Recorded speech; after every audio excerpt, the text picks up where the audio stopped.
Mr. Brown, if you'll raise your right hand, I'll swear you in. Do you solemnly swear or affirm that the testimony you're about to give in this matter will be the truth, the whole truth, and nothing but the truth? I do. Thank you.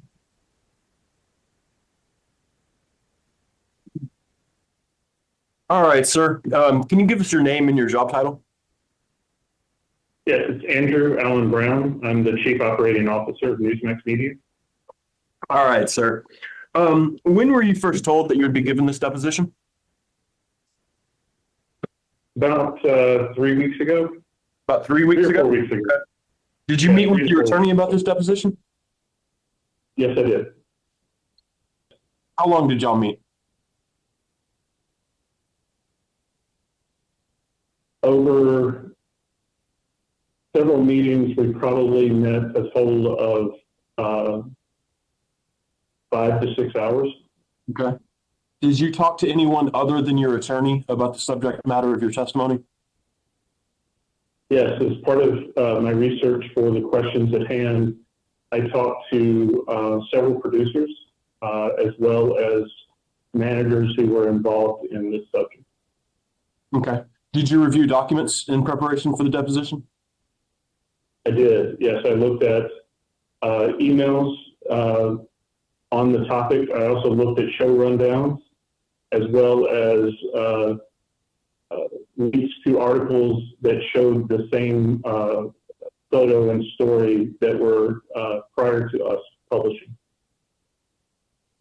And do you feel like today you are prepared to talk about the 4 topics you've been asked to testify about? Yes. Okay. You understand that on May 6, 2023, a neo-Nazi mass shooter killed people at the Allen outlet malls? Yes. Okay. You understand that on May 8, 2023, Newsmax covered that shooting? Yes. And you understand that on May 8, 2023, Newsmax repeatedly used the image of the plaintiff, Mauricio Garcia, to depict the shooter? Yes. The company now understands that plaintiff Mauricio Garcia had nothing to do with the Allen shooting, correct? Yes. Okay. I want to talk to you mostly today about your policies and requirements for the verification of images that Newsmax publishes, as well as the acquisition and the decision to publish this particular image. You understand that? Yes. Okay. I first want to start with Newsmax policies, and it is my understanding that the company does not have written editorial standards regarding the verification of images it publishes. Is that correct? That is correct, yes. Okay. In general, does the company have editorial standards? Yes, we do. Does the company believe that its editorial requirements meet or exceed the prevailing standards in the commercial journalism industry? Yes. Section 1. Yes, we do. Is it the usual practice of your company to take steps to verify the accuracy of images it publishes? Yes, it is our usual practice. What steps does the company expect its employees to take before broadcasting a photo portraying someone as a mass murderer? Objection form. Any photo that we publish in connection with any story should be verified that the photo is accurate before it runs. We have a central news desk that we use for verifying photos. All right. That process, did that happen here in this case? No, it didn't. Okay. I want to ask the following statement, and if you can tell me if this is consistent with your company's editorial requirements. The statement is, okay, your company should not broadcast the image of a suspected mass murder unless the image was confirmed by someone involved in the official investigation or by reference to some kind of primary sourcing. Would you agree that that's consistent with your editorial requirements? Objection form. Yes, that is the proper format for using any photo, not just a mass murderer. And again, did that happen here? No, it didn't. Before using any third-party material, such as video, audio, or photos, the newsroom should verify the source and ownership of that content. Does the company agree? Objection form. Yes, And did that happen here? no, The company should take special care with news that might cause grief or damage people's reputations. Would you agree with that? Objection form. the company should always take care with any news, regardless of what that news is. Okay. Would the company agree that its journalists would not fulfill their responsibilities in verifying the photo of a suspected mass murderer by assuming other news media have verified the image? Objection form.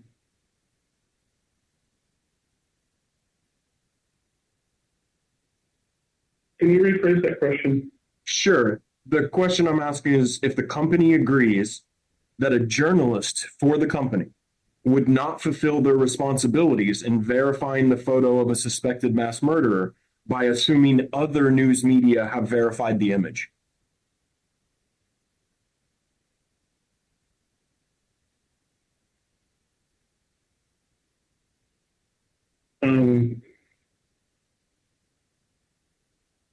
I would say our journalists should always verify the sources that we use on air or on our website. Okay. And those sources can be multiple, they can be multiple places. So, we can, the best is someone involved in the investigation, which didn't happen here. Okay. Would the company agree that when publishing the image of a purported mass murderer, the company must use some combination of investigative principles to arrive at a reasonable assurance that the image is accurate? Is that consistent with the company's policies? Objection form. Again, it's not limited to just mass murderers. Anything that we publish, we should verify that it's accurate from the source that is involved with the investigation or involved with the story directly. And you would agree with me that in this particular situation, the company published an image without a reasonable assurance that the image was accurate? Objection form.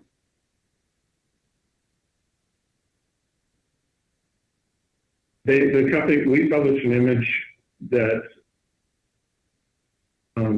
we had not verified with the investigators in charge of the shooting. And would you agree with me that in doing that, the company did not have any sort of reasonable assurance that the image was accurate? Objection form. At the time we published the image, we thought it was accurate. I understand that somebody thought it was accurate, but when they arrived at that conclusion, they did not have a reasonable assurance that it was accurate, correct? Objection form. They wouldn't have published it if they didn't have a reasonable assurance that they thought it was accurate. Okay. I want to talk about the circumstances surrounding the company's acquisition of the photo and its decision to publish the photo. And primarily, I want to talk about how it ended up on Greg Kelly's show at 9 p.m. on May 8th. So I want to go back to that date, May 8th, 2023. And first, I want to show you an email that was sent that morning. Can we bring up tab 1? All right, and we're going to be marking that as Exhibit 1. Now, I'm showing you Exhibit 1 is an email sent from the news desk address to producers and reporters. Do you see that? I do. It's a little small, but I'm familiar with the email. Mark, Okay. please zoom in a little bit. It's tough to read. Yeah. All right, and actually, if you can scroll up just a little bit to the header of the document. We see here that this email was sent at 11:30 a.m. on the 8th. Right. This would have been Chris Wallace writing this email. Yes, I would assume it's Chris Wallace since it came from the Newsmax desk. Chris has several people who work for him. Now, Chris Wallace is the Newsmax news director. That's correct, yes. Okay. The subject is guidance on Brownsville and Allen, Texas. Yes, Okay. And you are familiar that in the previous days to this email, that there were homicides both in Brownsville and Allen, Texas. correct. Yes, I'm aware of that. All right. In the first paragraph, Wallace says, do you see in the second sentence, we as a network need to be very careful about parroting any reports about subjects in these incidents. Do you see that? I do. Does the company agree with that statement? Yes, Okay. He then says that these reports are more often than not, perhaps invariably, later repudiated. Do you see that? Objection form. yes, Okay. And when he says that they are more often than not, perhaps invariably later repudiated, what that means is that they turn out not to be true, right? Objection form. I assume that's what he means by that, yes. Okay. You see the third paragraph is about the Allen shooting in Mauricio Garcia. Do you see that? Yes, Okay. Mr. Wallace mentions tattoos and patches on social media.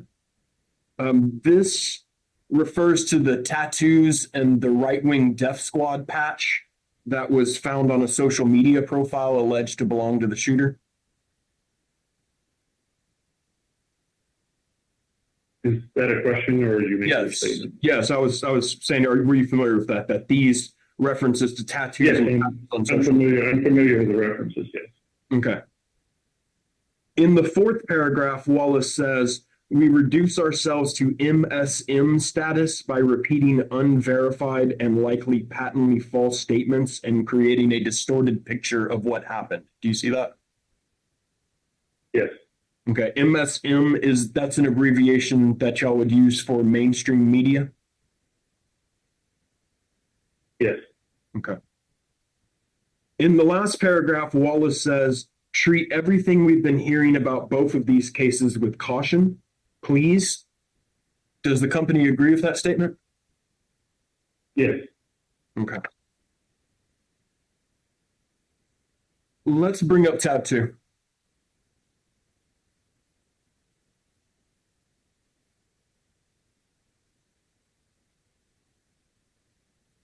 AJ, you got tab 2 for me? There we go. We're going to mark this as Exhibit 2. As you see, Exhibit 2 is a Newsmax article. Do you see that it says that it was published at 11:56 a.m. on May 8th? You can scroll down below the picture so we can see that. Yes, Okay. The headline that says the shooter had a City of Dallas tattoo. Do you see that? yes, Were you familiar that the shooter had a Dallas logo tattoo on his hand? yes. I saw the emails from our news desk about that. Okay.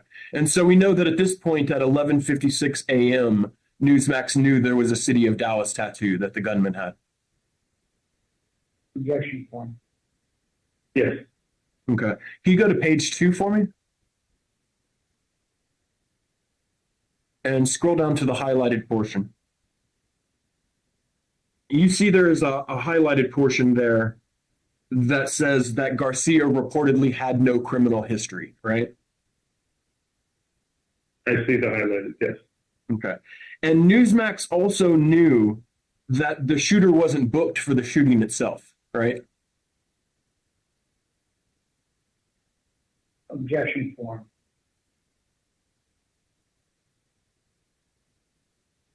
you mean Well, he a wasn't shooter who arrested. died?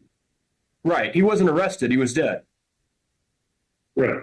Okay, so the company knew as of 11:56 that Garcia had no criminal history and that he wasn't arrested for the shooting, right? Objection form. At the time of the article, we knew that the shooter was dead. Yes. Okay. And so Newsmax should have known that a booking photograph could not depict the shooter, right? Objection form. If you put it all together, then yes, but oftentimes the people on TV are not directly getting stories from the people who run our website. So they may not have seen this. I'm sorry, please continue. No, that's all I had to say. Okay.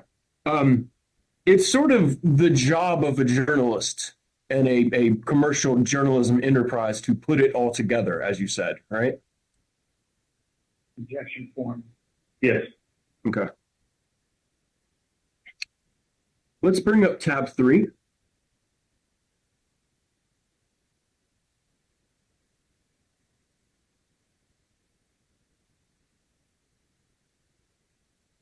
All right, I want to show you this email from May 3rd.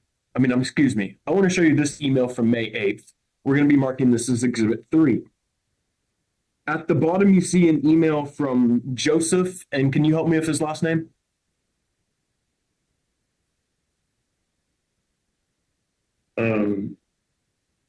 I actually don't know how to pronounce his last name. Mariso. I honestly do not know how to pronounce Joseph's last name. I think it might be Marisculio, which is, I hope I'm not butchering that. I'm going to try to use that term, use that pronunciation. At the bottom of the email is an email from Joseph Marisculio. He works for the Newsmax news desk. Correct. Okay. At 3:33 p.m., he sent Chris Wallace, the news director, a link to a Twitter thread and said, reportedly, this is a social media profile discovered of the guy. Is that right? Correct. Okay. And you know that Twitter thread is by Art Toller, a researcher from Bellingcat? Objection form. I'm not sure who the originator of the Twitter is. Okay. Are you familiar that, without knowing who the person was, that somebody discovered a social media profile that they allege belonged to the shooter? Yes, I'm aware of that. Okay. Would you agree that multiple people in Newsmax reviewed this Twitter thread from about the social media profile? Yes, but I also know that they don't use information strictly from social media. It wasn't until the photo was being used by a number of other major websites that the photo was used by our staff.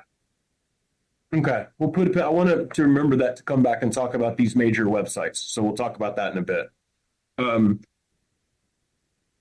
Does the company agree that the social media profile that was disclosed contained, at the very least, compelling evidence suggesting that it belonged to the shooter?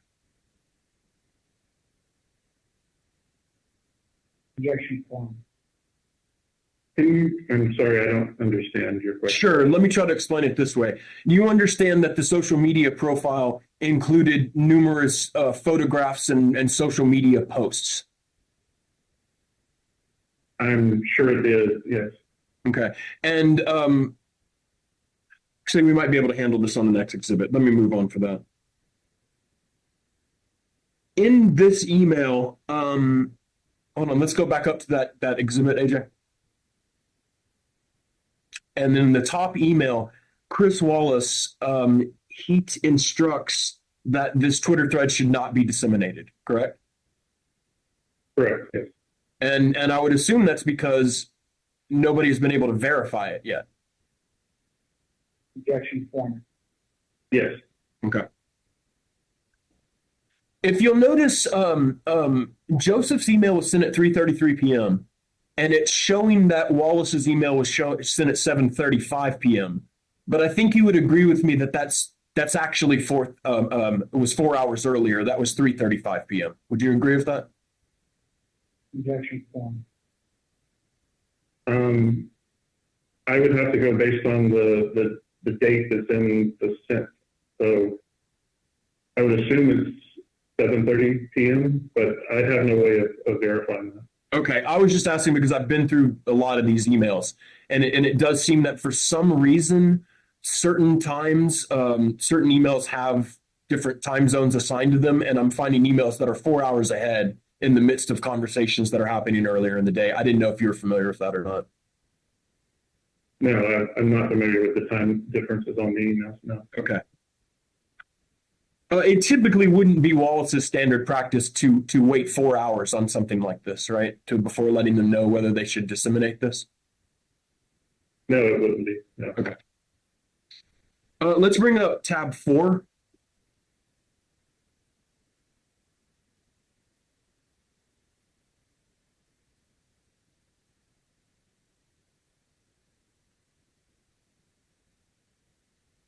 All right, we're going to mark this as Exhibit 4.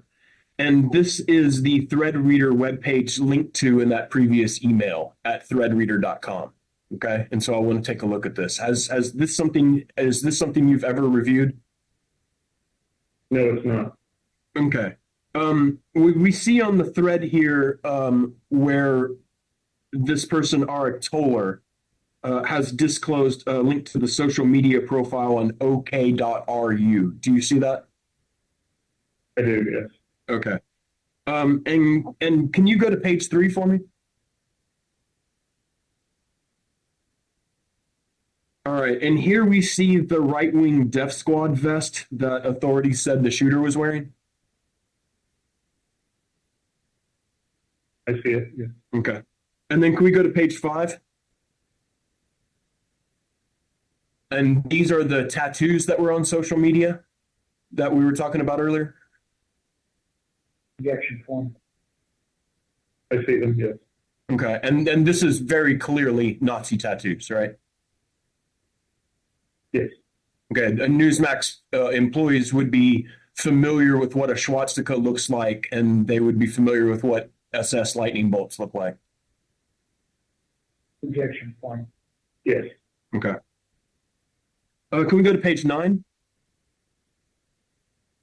All right, here we see that the profile posted about the Allen outlets a few weeks before the shooting. Did you know that?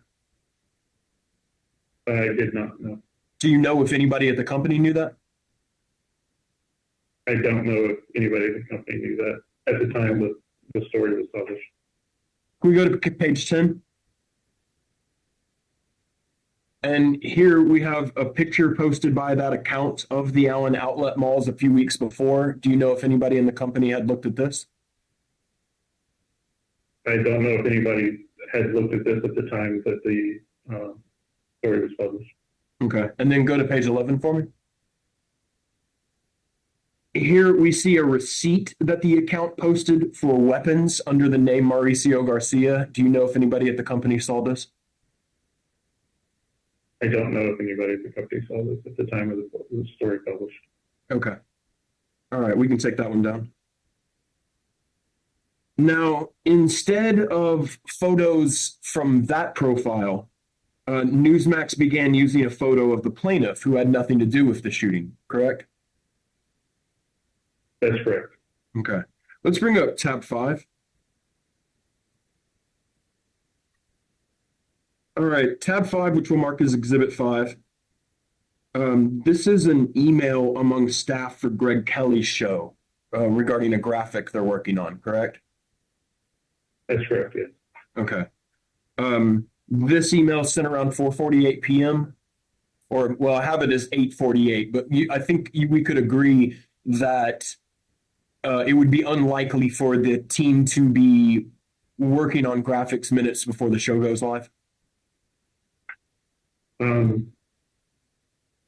No, it would be very likely that that would be the case, yes. Okay, so this email could have occurred as late as 8:48 p.m. It could have, yes. Okay. And at this time, the company knew the actual shooter was 33 years old. Yes. rejection form. Yes. Okay.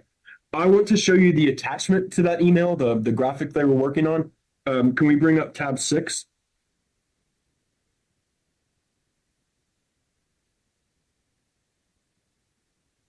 Okay, we're going to mark this as Exhibit 6. You've seen this photo, right? Yes, I have. Okay. One of Greg Kelly's producers found this picture on a local news website in Wichita, Kansas. Yes, Megan told me in my investigation that the photo was in our NAS system that normally only has photos that have been approved by the news desk. And she went out to verify the photo and saw it on an ABC affiliate in Wichita. Okay. And she actually found this specific image, correct? That's correct, yes. Okay. And a different producer also found the image on something called Today News Africa, correct? Yeah, Chris Tomas. He is the journalist who first brought the photo into our system.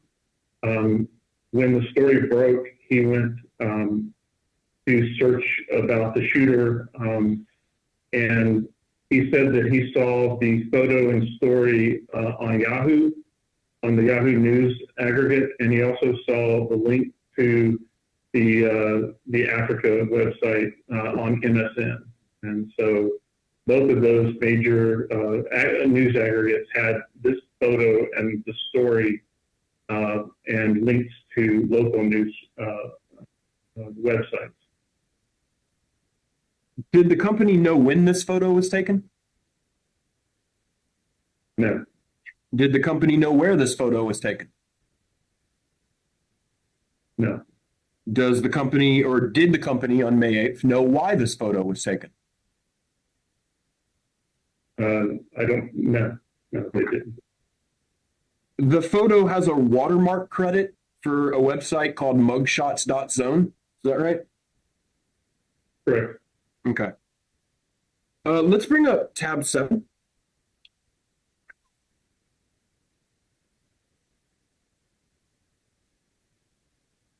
All right, we're going to mark this as Exhibit 7. Newsmax used the plaintiff's image to create this graphic, correct? Correct. This is a graphic that aired on Greg Kelly's show that night. Correct. Okay. Let's bring up tab 8.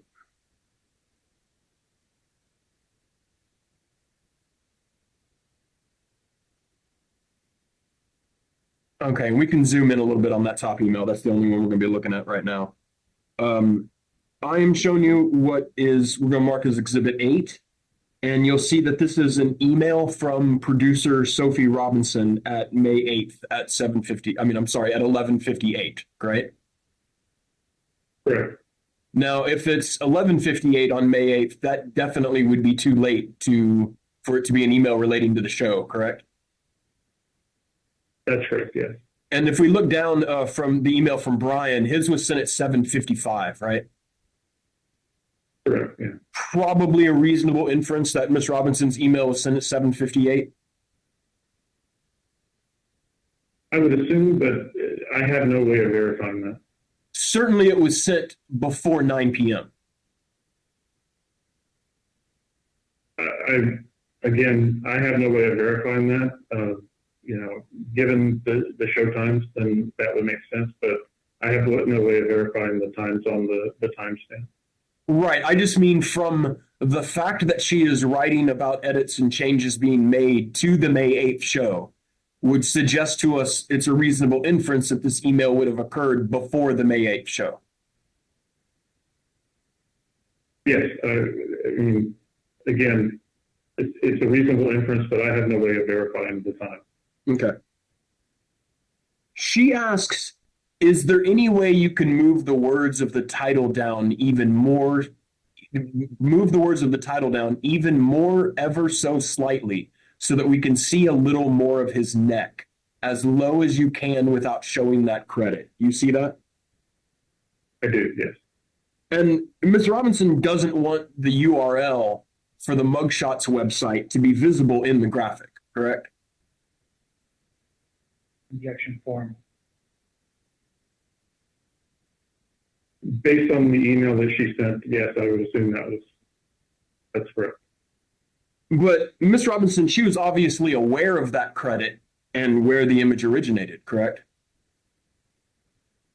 Yes, You'd agree with me from the internet browser history that's been produced in this case. Nobody at Newsmax visited the mugshots.zone website. Is that correct? to the people that I talked to who were involved in this case, nobody visited the mugshot website, no. Okay. So the source of the image where they knew it came from, nobody actually went and visited that source. Objection form. That's my understanding, yes. Okay. They should have done that. You agree? Or the company agrees? Objection form. Yes, they should have verified the photo before they ran with it. Okay. Now, were you aware that on the mugshots.zone website, it shows that this booking photo was for a booking for evading arrest in 2022 for an individual that was 35 years old? Have you seen that before? No, I was not aware of that. If that information was out there, that's information that would have been beneficial for Newsmax to have, wouldn't it? Objection form. Yes, Okay. But even if they didn't have that information, Newsmax producers should have known that someone with a booking photo was not the shooter, right? Objection form.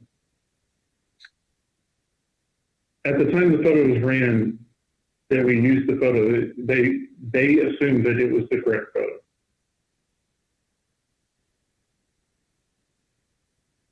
Well, my question is, I understand what they thought, right, when they didn't verify the photo, but they should have known if they had done a job up to Newsmax's expectations, they should have known that a booking photo did not depict the shooter. Objection point. Yes, they should have known. Okay.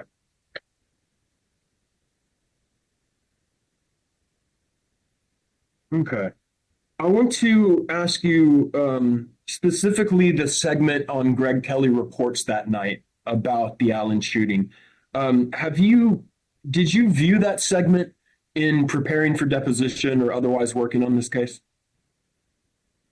I have not viewed the Greg Kelly segment. I have talked to Greg about the segment. Okay. Okay, well, I think it might be useful to show you an excerpt from that clip that I want to talk to you about. Okay. So let's bring up tab 9, which is an excerpt from the Greg Kelly video. We'll be marking this as exhibit 9. I'd like you to watch this brief clip from the show. AJ, I think you're going to have to set up to share sound because I'm not getting any sound on that. When you share your window, there should be a little box for share sound.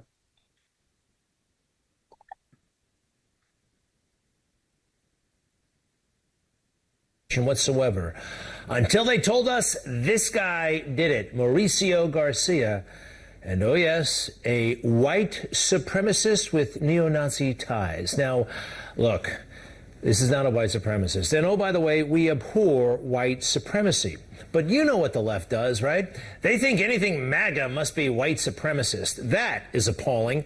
This is just pathetic. All right, now there's a tattoo, many tattoos. And someone at one point tried to say that's the City of Dallas tattoo. No, it looks like it's the Puro Tango Blast prison gang tattoo. All right, this is not a white supremacist. Yes, if you stand on your head and cross your eyes and take a drag on a cigarette, one of those etchings might look like a swastika. All right, this is what they do now. This is what it's all about. Trying to tarnish or somehow diminish the other side by any means possible. This, again, totally pathetic. Now, in the hours after... Okay, I have a couple questions about this. First, Greg Kelly told his audience that the shooter was not a neo-Nazi. That's right. Objection point. Yes, based on the photo that he was given. Okay. That wasn't true. Right? Objection point.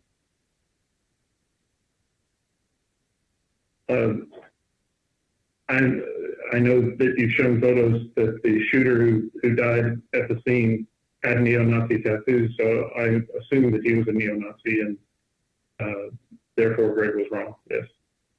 Mr. Kelly denied that the shooter had neo-Nazi tattoos, correct? Objection point.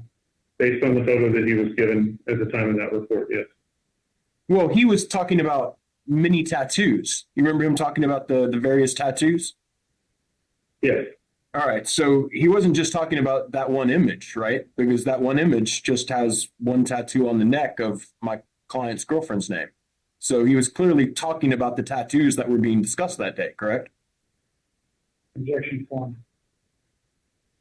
I would assume that, but in my conversation with Greg, he based that segment off of the photo that he was given, which was the incorrect photo.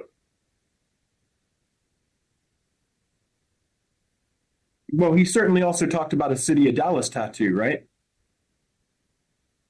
He did, yes. And he denied that the shooter had a City of Dallas tattoo, right? Objection point. Based on the photos that he was given for this segment, that's correct. Okay, he's basing his comments about the City of Dallas tattoo and it not being a City of Dallas tattoo. He's basing that on the image that we just saw. That's correct, yes. Objection Okay. point. This whole bit about the Puro Tango Blast gang, that's not true. Neither the shooter or the plaintiff, whose picture Newsmax used, have anything to do with the prison gang. Objection point. Our reporters who were in the field were passing back information that they were getting from investigators, and the Puro Tango tattoos was part of that information that was being passed back from our investigators. Right, but my question is that's not true, right? None of that was true. Objection point.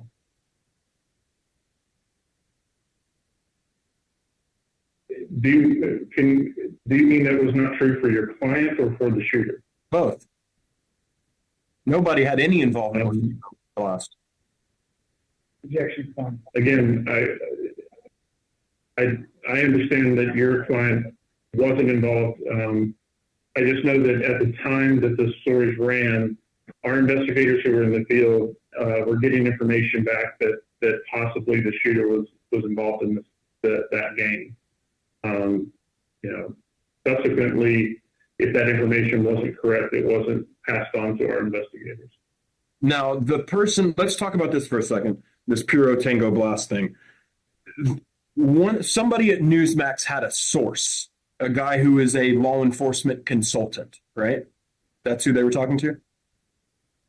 Yeah, Jason Jones is a reporter for us, lives in Texas, former law enforcement. Okay. And so Newsmax in other words, Newsmax was talking to a former law enforcement source. And he was investigating the shooting for us. So he was talking to investigators who were on the scene. Okay. And this investigator told somebody at Newsmax that the City of Dallas tattoo that was on the shooter's hand was a possible indicator of Puro Tango Blast affiliation. Correct? That's correct, yes. Okay. But at the same time, you'll agree with me that Newsmax law enforcement source warned Newsmax that you could not make any sort of definitive conclusions about any gang affiliation at that time. Objection point. From the emails I saw to the news desk, that's correct, yes. Right. And then Mr. Wallace, the news director, specifically warned the producers and the reporters not to report innuendo based on this Puro Tango Blast issue, correct? Objection point. Yes. Okay. Mr. Kelly and his show, they did it anyway, right? Yes, Despite Mr. Wallace's warnings, correct? Objection, form one. Okay. they say that they did see Mr. Wallace's warning. Okay. Have you seen an email from Mr. Wallace involving edits that were made to a Newsmax article about the Puro Tango Blast issue? I don't remember the email specifically, but I reviewed all the emails that we provided, so I have seen it, yes. Okay. Do you have memory that after Mr. Wallace sent that he specifically forwarded it to Greg Kelly's personal email address? No, I don't have that Okay. knowledge. I want to talk about the following day, which is May 9th, 2023, after Newsmax used the, in fact, let's stop for a second here. Actually, let's go ahead and pull up tab 10. All right, we're going to be marking this as Exhibit 10. And you will see that this is an email sent on May 9th at 10:40 in the morning, correct? Correct, yes. Okay. Elliot Jacobson is a Newsmax executive vice president, correct? Yes, that's correct. Okay. Some of the other folks on this email, Mr. Wallace is the news director, right? Correct, yes. Gary Kanofsky is a Newsmax executive, a vice president, right? That's correct. John McGrory is a researcher. Yes, he's in charge of the research division. Okay. And Christopher Knowles, that's another vice president. Yes, Christopher Knowles is the executive producer in charge of Primetime Show. Okay. So here we have a subject wrong photo. And what Mr. Jacobson says is we have an issue with this photo. A number of our shows ran with it. Need to understand how that happened so we can both communicate that and make sure it doesn't happen again. You see that part, right? Yes, Okay. So at this point, Mr. Jacobson is then asking, one of the people he's asking to do this is John, the researcher. He wants to try to figure out how this happened, right? that's correct, yes. Okay. And then Jacobson says that 6 different Newsmax shows all broadcast the wrong photo. Is that correct? That's correct, yeah, based on the list you have there, yes. Okay. Each one of those shows has its own producer? That's correct, yes. Now, are there multiple producers for each one of these shows? That's correct, yeah. All producers have either an executive producer or a senior producer. Okay. And then the show will have a few, it varies based on the show.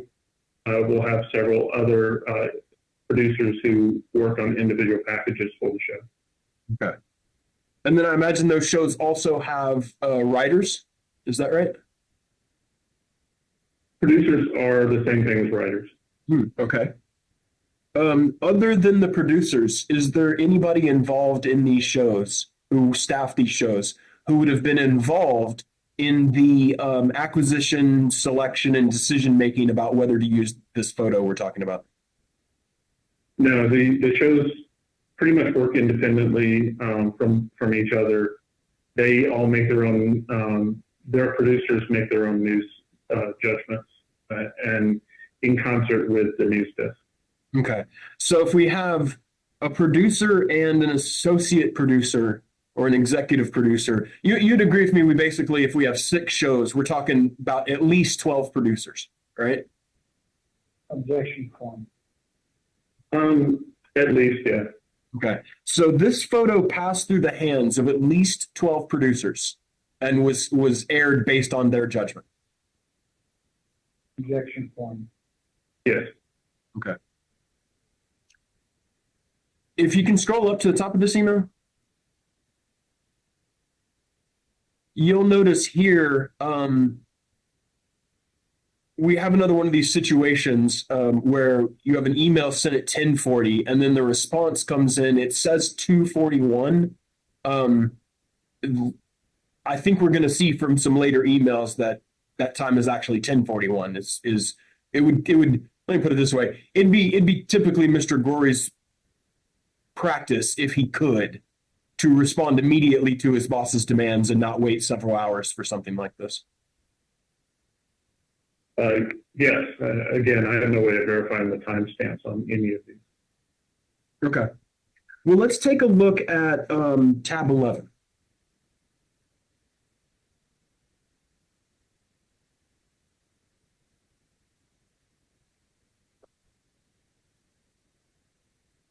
All right, now I want to go down to Mr. McGrory's email here. And we see that this one was sent at 2:19 p.m., correct? Correct. Okay. And you'll see Mr. Jacobson's email down below that we saw before from 10:40 a.m. This is in response to that. So we can see that by 2:19 p.m., Mr. McGrory had provided a report on the photo, correct? Correct. Okay. He says, attached is a report of the media journey of the incorrect picture. Have you seen that report before? Yes. Okay. He is at this point sending it to Mr. Jacobson, who is an executive vice president, correct? Correct. Okay. I want to look at that attachment, which is Mr. McGrory's report. Can we bring up tab 12?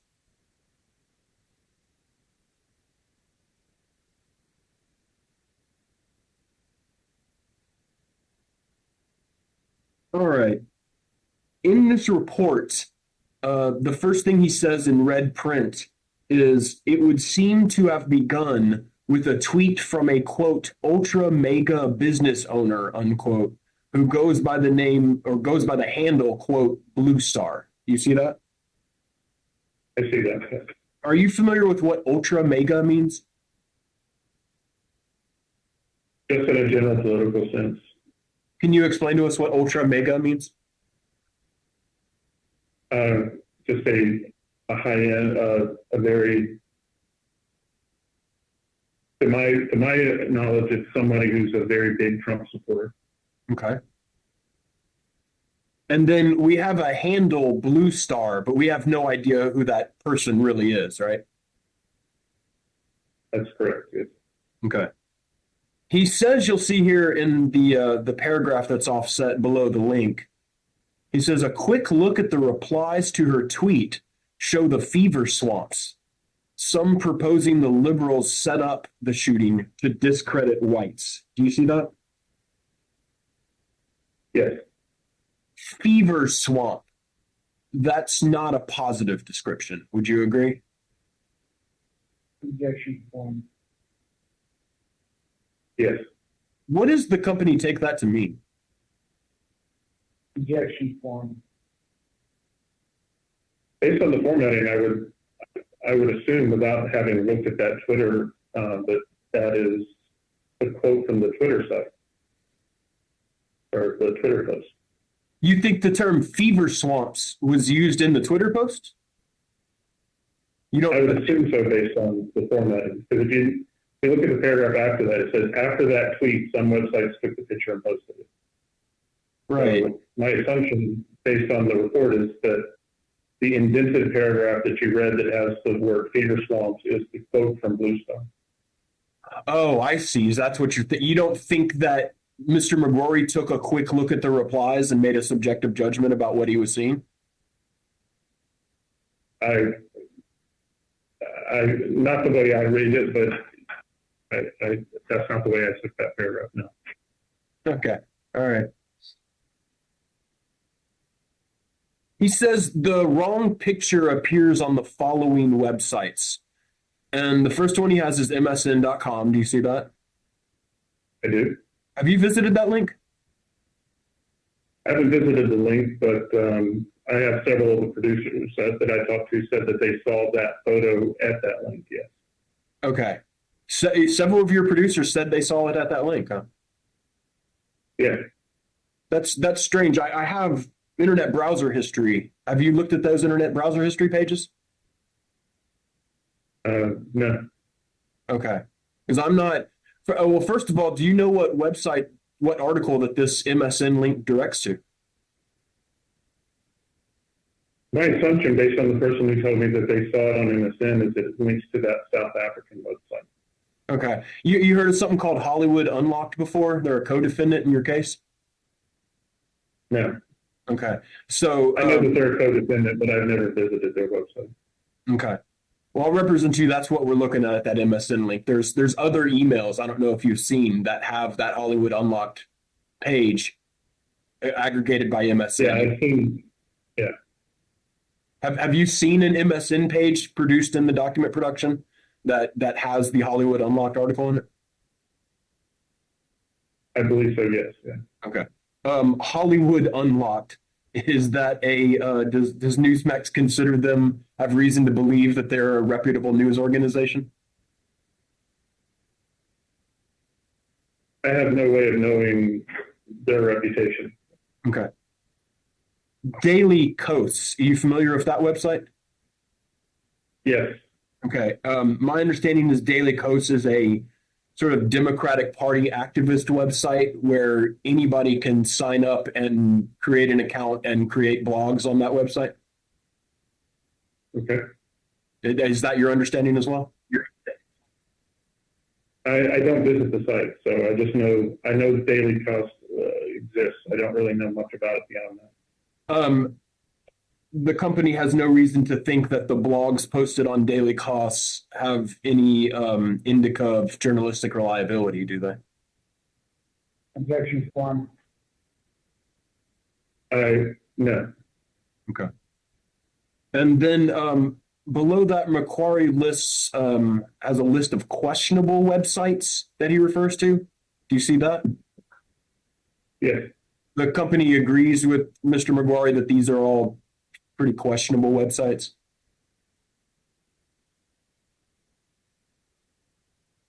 Yes. I would agree with John's assessment. Okay. So we know that in a couple of hours of looking at it, Mr. Macquarie was able to trace the origin of the photo. Yes. None of the 12 or more producers who looked at this photo did anything like that, correct? Objection form. That's correct. And let me see to maybe address what I'm sure is going to be vagueness on that objection. None of the 12 producers who saw the photo and used the photo were able to track the image to its origin, correct? None of them did that. That's correct. Okay, and none of them. Most of the producers who worked on shows that used it that I discussed this topic with said that the photo was on our shared drive where approved photos normally live. So the mistake on our part was the first producer who used the photo and then placed it on the drive without getting approval from our news desk to do so. Let me make sure I understand this. So the producers on Greg Kelly's show, the only thing driving their decision to use the photo was the fact that it was on the system. Objection form. It was on the shared drive that the news desk uses to put approved photos. And they also, one of the Greg Kelly producers also went out, and that's where she found as you showed us the email earlier, and I talked to her about this. She found the ABC website in Wichita that also was using the photo with the story. So she saw the photo on our news desk, verified that another ABC, which is also a very large major media company, was using the same photo with the story. Wait, hold on. I want to make sure I understand you here. When we talk about ABC being a very large media company, we're talking about an ABC local affiliate, just some reporters in Wichita, Kansas, working on a local news website. We're not talking about ABC National News Desk, are we? We're talking about an ABC affiliate, but still the ABC affiliates, my understanding, and I may be wrong, is ABC affiliates have to follow the same journalistic standard that the main ABC has to follow. So, but didn't we see in emails earlier that Newsmax should not lower itself to the MSM status of the folks who will just put out anything? Don't y'all hold yourself to a higher standard than the MSM? Objection form. Yes. So it's not really proper to just see something on a local website in Wichita, Kansas and assume that that's good and that they must have done their job, right? Objection form. Yes, it was a mistake on our producer's part. And the fact is that that image that was retrieved from that Wichita, Kansas site had a website credit on the image where you could have checked where it came from. That was possible, right? Objection form. Yes. And that didn't happen, right?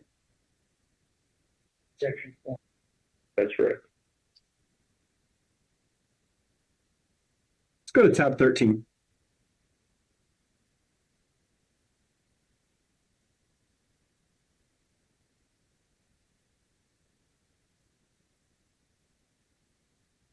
Okay, here we are still on May 9th, the day after. And I want to show you an email that Mr. Wallace, the news director, sent at 2:49 p.m. Do you see that? Yes. All right. And again, here, Mr. Wallace is emailing 3 Newsmax executives along with a researcher, correct?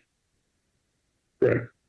These people who are Newsmax executives here, Mr. Jacobson, Mr. Knowles, Mr. Konofsky, those are Mr. Wallace's, they have authority over him. They're his bosses. Correct? Technically, the only person who has authority over Chris Wallace is Elliot Jacobson. Okay. So it's best to say that he is sending an email here to his boss and some other individuals at Newsmax, including executives. That's correct. Yeah. Okay.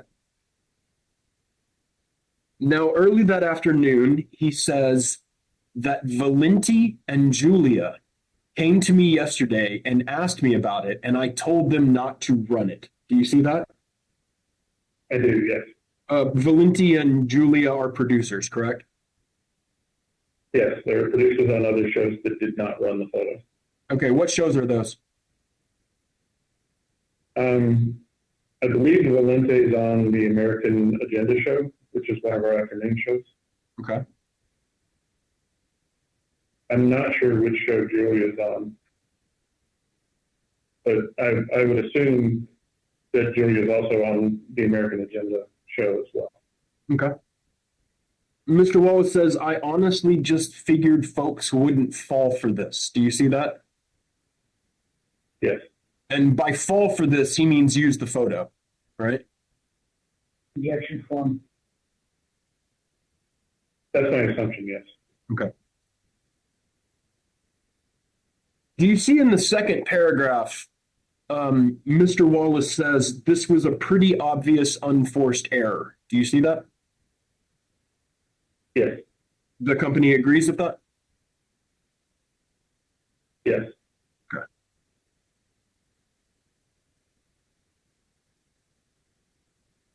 I want to go down to the next email where it's an exchange between Michael Valenti and Chris Wallace. And actually, if you can scroll it down just a little more and all the way to the bottom here to Michael's first email. Okay. I actually go back up to the bottom of the page. All right. And you'll see here that Mr. Wallace has forwarded an email conversation he had with Mr. Valenti, correct? Correct, yes. Okay. And he says, essentially, Mr. Valenti asks Mr. Wallace if the photo that they have is accurate, that if that is the Texas shooter. Do you see that? Yes, I do. Okay. And he asks him if it's the mug of the Texas shooter, right? That's correct, yes. And so I take it the two sort of meanings that come out of this, either he means that's his mug shot, or he could be using the colloquial use of the word mug to mean face, right? One of those two things. Yes. In other words, we're talking about a face shot of the shooter. Yes. Okay. Let's scroll up to the next email. And then Mr. Wallace says, the photo is circulating on social and nowhere else to my knowledge. So no, I can't confirm it's him. Have you seen it on any news sites? I only find it on social and blogs and no sourcing. You see that? Yes, I do. And then Mr. Valenti says he'll hold off, correct? Yes. Okay. When Mr. Wallace says he hasn't seen any sourcing, can you tell us from the company's perspective, why is sourcing important? Well, to validate information. So we have a policy of that we won't use social media or blogs as a source, as a primary source for information, but we will use other major media that is running information. So, or our own investigation. So sourcing for us is something that's very important to make sure that we have the information correct. Okay, let me address. There are certain parts of the media landscape, certain companies in the media landscape that I imagine Newsmax has a higher opinion of than others. Is that fair?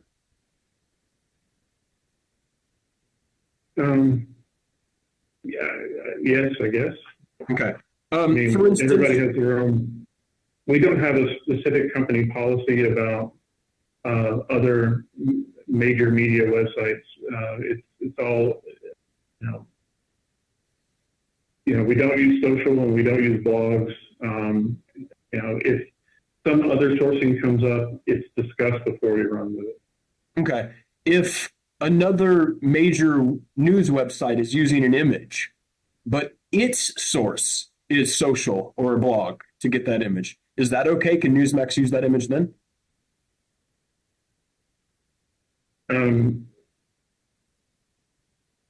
Yes, I mean, if there's an assumption that they've done some background. If their story basically says that they haven't done any background checking on it, that would hopefully bring a red flag to our journalists here. But What if they don't obviously say? that didn't happen. What if they don't say anything? What if they just publish the image and say our source is Twitter? We found it on a Twitter page of some random anonymous person. Is that okay? If the original source is back to social and blogs and that kind of thing, then it wouldn't be okay for us. So, for instance, when KKAE, this Wichita local news website, when they used a photo that was clearly sourced to a mugshots website, right? Newsmax needed to verify that sourcing before it used that photo, correct? Objection form. Yes.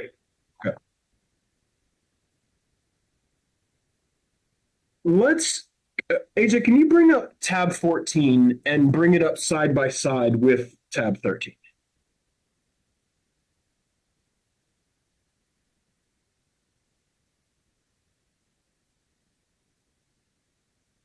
All right. And so what I have here, and I'm going to try to bring them up to the same, is we have on the left-hand side, I have the copy of the email we were just looking at. This is what Mr. Wallace forwarded to his boss and other executives. All right. And then on the right-hand side, I have what we're going to mark as exhibit 14. And this is the original email that Wallace sent to Valenti, the original copy. All right. And I want to look at them side by side. And do you notice in the email that Wallace sent to Valenti at 3:39 p.m. in the middle of the page, do you see that in the copy that he sent to his boss and the executives, it says, I only find it on social and blogs and no sourcing. But do you see how in exhibit 14, on the other side, the words and no sourcing were not in that original email? Do you see that? Yes. Okay. So Mr. Wallace added those words into that email when forwarding it to his bosses, even though they weren't in the original email. Do you see that? Yes, I see that. That's sort of a dishonest thing to do. Wouldn't you agree? Objection form.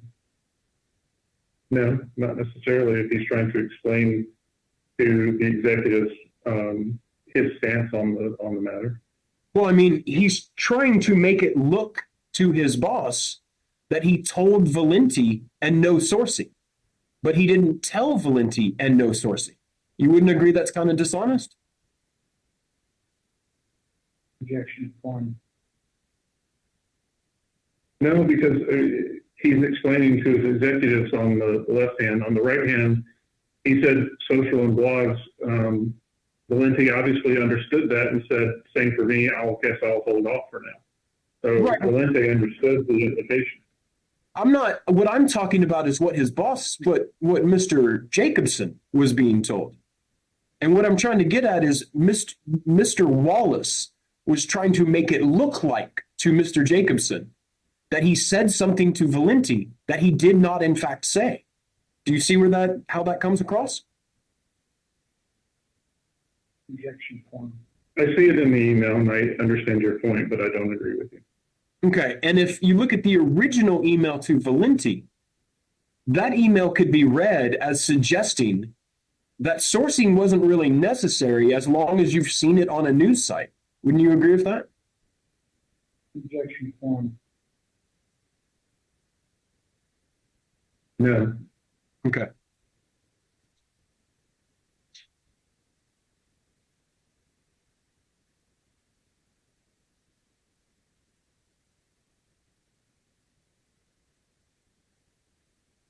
All right, we've been going for just a little bit over an hour, and I know I have you down for some time today, but I want to first of all thank you. You've been really direct and responsive in your answers today.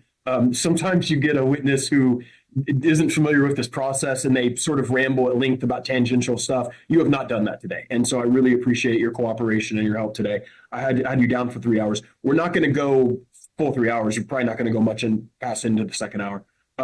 But I wanted to take just a quick break, a comfort break for our court reporter, so I can use the restroom as well. And so if we can come back in about 10, 15 minutes, something like that, and I'm hoping I only have about 30 more minutes with you. Does that sound okay?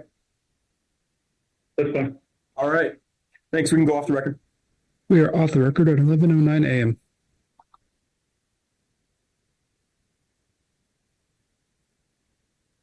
We are back on the record at 11:27 a.m.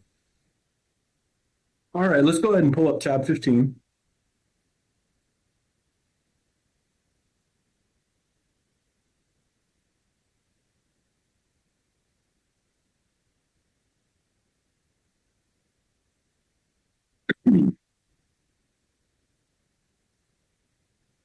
All right, here we are looking at an email on May 9th at 7 in the evening. This is the day after the publication of the image. Again, from Mr. Jacobson, the executive vice president. You see that? I do, yes. Okay, and we have subject need to address Texas shooter wrong photo. You see that subject? Yes. Okay. In the third paragraph of this email, Mr. Jacobson says, initially Bachman show found and used it. Additional shows then repurposed it. What is the full name of the Bachman show? John Bachman now. Okay. So that would be the first producer who acquired and decided to use the image. That's correct. Okay. And then we see that there are these other shows, JBN, Salcedo, Greta, Bowling, Kelly, and WU all use the photo? Yeah, JBN is John Bachman now. So that's the first show. Okay. And then what is WU? W is Wake Up. So that's our morning show. Okay. So does that mean that Newsmax used the photo on May 9th as well? Correct. In the morning. All right.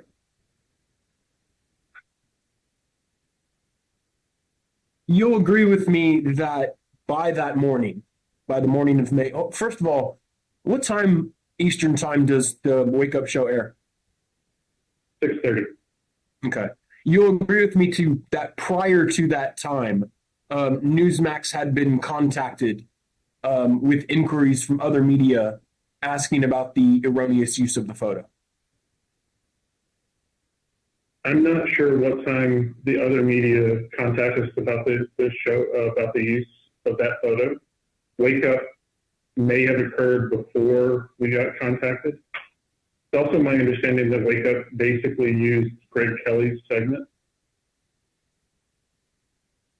I see. So they re-aired that video package that was already aired the previous night. That's my understanding. Okay.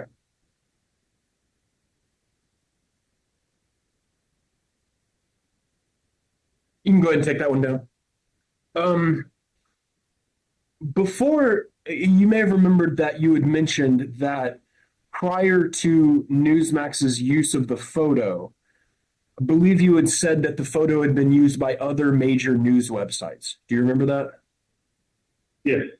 Okay, so the websites that I know we've talked about today, we have talked about a local news website in Wichita. We've talked about something called Today News Africa, and we've talked about Hollywood Unlocked. Were those the major websites that you're referring to? Objection one. The producer on John Bachman now told me that he saw the story with the photo on Yahoo and then on MSN. And then he also saw it on the Africa Now website as well, I think was where the final place that he saw it. All right, now Yahoo, MSN, things like Apple News, they don't publish their own news, correct? That's my understanding. They're aggregators. Right, it's just a website that is useful for finding other websites, right? Yes. Okay. And so we've talked about the MSN story being a Hollywood Unlocked story. When you talk about this Yahoo, do you have any idea what website we're talking about that originated from? No, I don't. Okay. He just told, the producer told me that he saw the story with the photo on Yahoo. Okay. So as far as actual generators of news content who use this image before Newsmax put it on the air, do you know of any others besides this local news website, Today News Africa and Hollywood Unlocked? I don't. Okay. Let's bring up tab 16.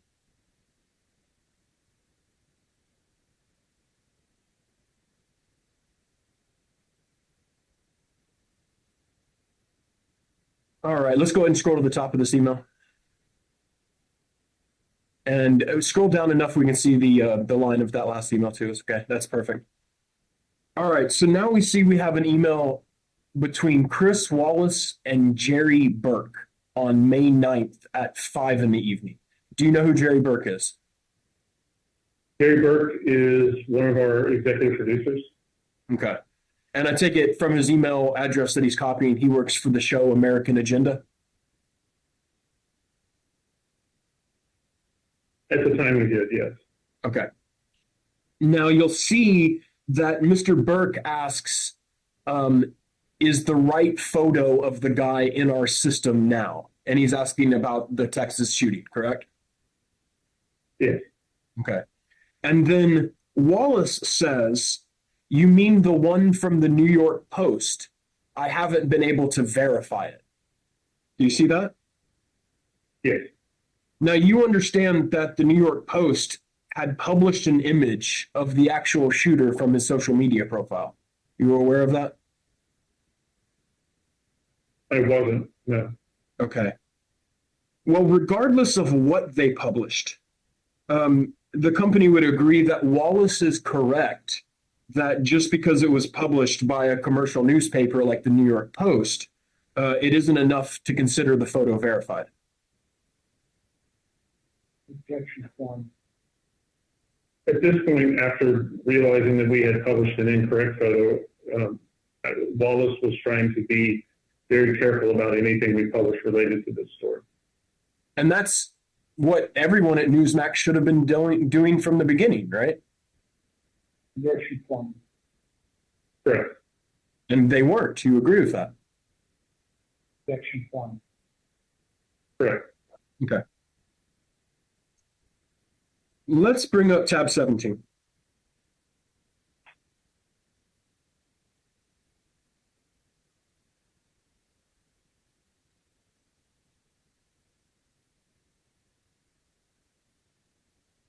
Now I'm showing you now an email that was sent about a week later, about a week after all this happened. And that was on 5/17/2023. This email was sent by Amalia Sella. Is that how you say her name? Amalia Sella. Amalia Sella. Okay, she's an executive producer, right? Yeah, for Chris Salcedo show. Okay. That was one of the shows that published the wrong picture, right? On the 8th, correct. So now this producer a week later is asking, did we ever get an official photo of this prolific poster and notorious white supremacist? You see that? Yes, Ms. Sella is still mocking the idea that this shooter is a white supremacist, correct? Objection form. I am not going to venture to guess what's inside Amalia's head with this. She's not somebody you talked to for this deposition, right? He's not, no. Okay. So it's fair to say of all the, well, first of all, let's put it this way. I haven't seen your name in any of the emails that were produced regarding the decision-making process over using this photo. Is that right? You weren't involved? Yeah, so that's correct, yeah. Day-to-day decisions are made for broadcast by Chris Wallace, Elliot, and Elliot Jacobson. Okay. So Chris is in charge of the desk. Chris, Gary Kanofsky, and John McGorry are the resources around verification of information that we use, and they all report to Elliot. Okay. So in other words, in order for you to have information about the decision-making process and thoughts of individuals who did decide to use the photo, you would have to actually talk to them. Yes. And in terms of the 12 producers who were involved in making decisions about using this photo over the course of that day, you did not talk to all of them. I did not talk to all 12. No. I talked to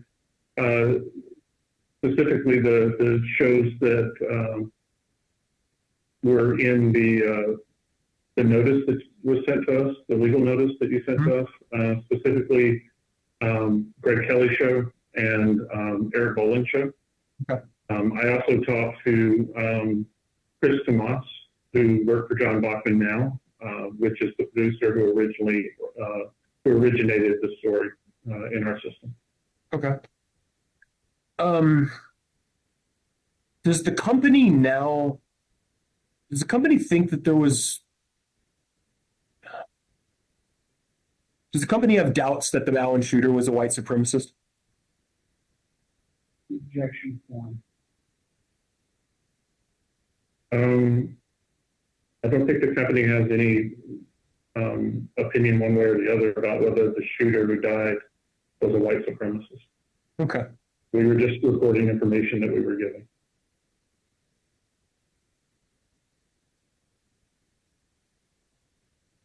All right, you can pull that down.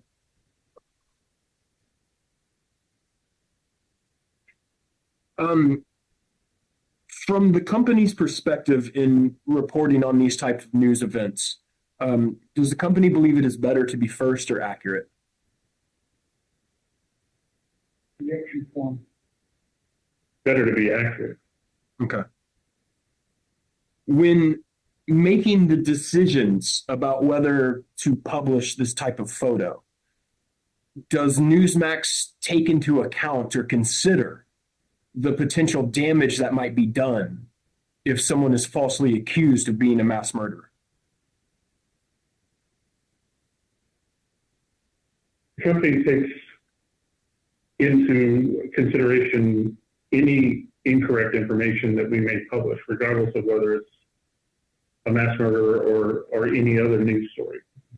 Our desire as journalists is to publish accurate information that allows the public to make a decision about what they want to do, not to guide them and tell them what they should or shouldn't do. Okay. I guess what I'm getting at is, for instance, Newsmax knows that anytime it reports a fact, that assertion of fact may reach potentially millions of viewers, correct? Objection form. That's correct. And for instance, in this specific case, Mr. Kelly's reporting was ultimately seen by millions of people. You would agree with that?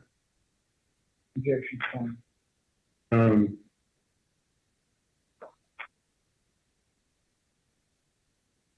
I honestly did not review the ratings from that night. No.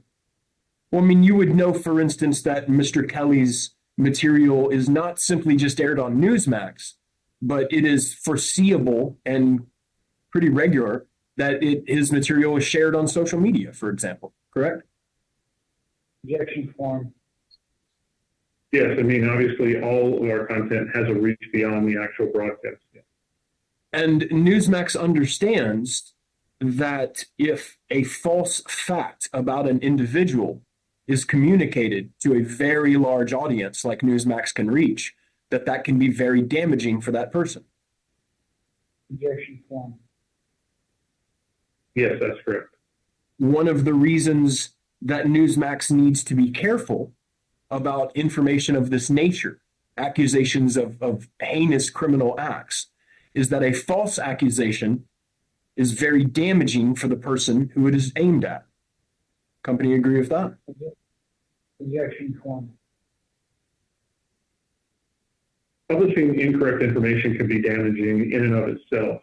How damaging is not something that I have the ability to ascertain. Well, I'm not asking you to determine how damaging it would be. What I'm asking is the company understands that if it falsely accuses someone of mass murder, that is damaging to that individual. Objection form. Yes, I mean, we strive to be correct. And, you know, when we're wrong, we correct ourselves on air. And in this case, every show put a correction in the same place as where they originally showed it the night before, to correct ourselves, which is part of our process as well. You've heard the old adage, a lie goes around the world before the truth can put its pants on. You heard that adage before? I have, yeah.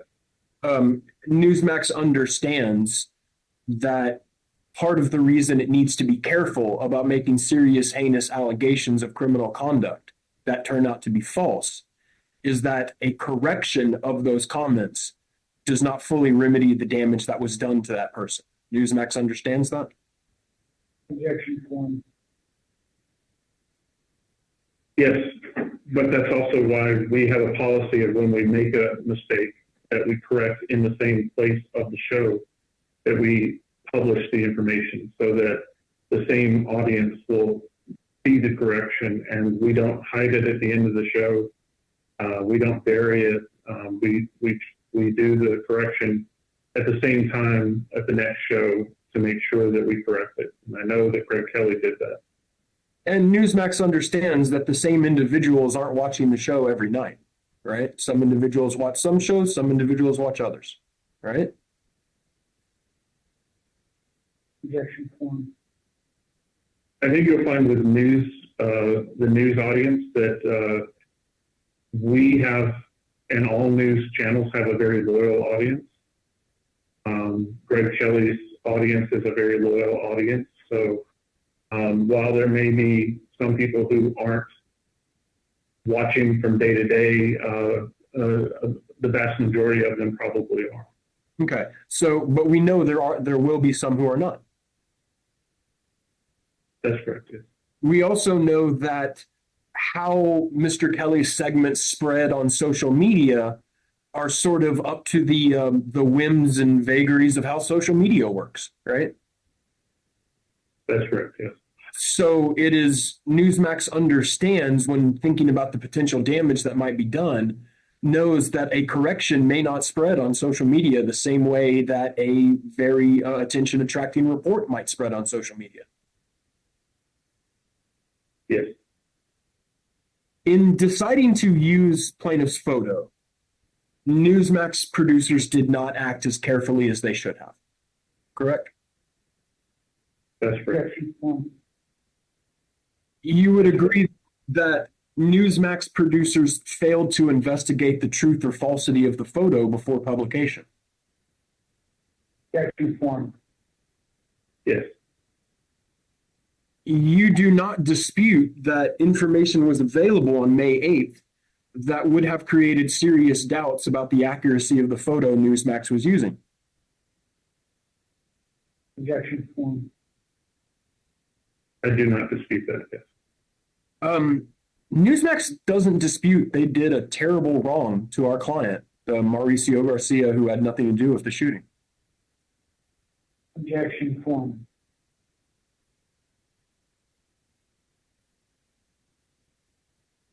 Can you ask that in a different way? I mean, I'd like the way I'd asked, which is that Newsmax agreed it did a terrible wrong to our client. Objection one. If by wrong you mean we mistakenly used this photo incorrectly, then yes. I mean, in doing that, in using that wrong photo, the mistake Newsmax made was not living up to the standard of what a reasonable journalist should do, correct? Objection one. By making that mistake, our producers did not follow our procedures, yes. Okay, and your procedures are there to ensure that they act as reasonable journalists, right? That's correct. And that did not happen in this case. That's correct. Okay. Just so make sure for the record, in case I missed any, all of the tabs we are offering today, we're offering them as exhibits in order. So I believe we are 1 through 17, and I'll have, we'll provide those to the court reporter here at the conclusion of the deposition. That's all I have for you today, and I appreciate your time with us today. All right. Thank you.